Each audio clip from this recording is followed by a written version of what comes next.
And we are back, guys, to BRX episode 9. Starting off, it seems that we are being took back in time. Leo appears to unwrap his guitar for the very first time. He got this as a gift from the Dean for not causing any trouble. As Leo tries to test his guitar, Scion notices that some type of green glow comes off of it. Leo actually lets Scion try the guitar. As she starts to play, Leo actually starts singing. After she's done playing, she puts down the guitar and the two start talking. After which, we get to know from Leo that this orphanage is used to nurture heroes. We also get to find out that the Dean himself was a hero as well. After the two talk for quite a bit, Scion sees that it's very late. That's when Scion suggests that she needs to get back to her room, and Leo wants to walk her back. The two sneak around the courtyard, during which a truck is dropping off a load to the orphanage. Out was waiting one of the staff members as the truck driver goes to greet that person. Scion and Leo are both hearing this conversation midway.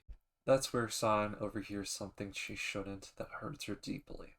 The Dean is using Scion as a lucky charm. We get to see Scion is very hurt and she starts to cry, but Leo tries to cheer her up and smile and takes her back to her room. After the opening, we continue the running from last episode. We get to hear the Dean go on about his failed hero career and how he needs Scion, which the two try to run again in a different direction. However, using his wind powers, the Dean grabs Scion. Leo does what any legit would do, he charges headfirst with this guitar. This ends up freeing Scion, and instead now we have Leo that is being grabbed. All these orphanage workers are trying to catch Scion now.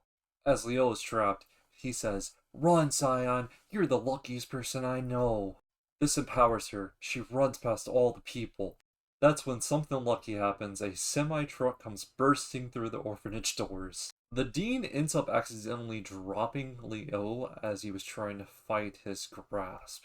Now this is where we have a W Leo. He grabs the Dean and he says, "Hey, now you gotta watch this, Jinx." This is while a semi is coming towards him about to hit both of them. So sadly, both of them do get hit. The Dean ends up being still conscious, but it's not looking too good for Leo. Scion was able to get very far away, but she is still badly mentally hurt from what she just saw. She ends up throwing her skates away, she gets out her guitar, she starts playing a song while singing. Throughout this song, we get to see flashbacks of her and Leo spending time together. Once she stops playing, this is where a coin appears right in front of her. This sparks the idea to Scion that she needs to be self-sufficient, which she ends up taking her money and using in lottery tickets just to lose. However, while she's there, she sees a cup and gets the idea, hey, I can play in the streets and make some money. As time goes on, we get to see that she's making more and more money. Somehow, people still are noticing her as the Sacred Maiden. We also get to see that someone takes interest in her ability of luck. This ends up being two men in the same room. One is the guy that wants to sign her, the other is the original guy that found her on that very same plane that crashed. Coming back to Scion in the streets, the worshippers are weirding her out, so she runs really far away from them. She finds this alleyway to hide in, and that's where someone in a suit spooks her. This lady in the suit ends up asking Scion with a card if she wanted to join and be a hero. Scion says she'll accept the offer on one condition.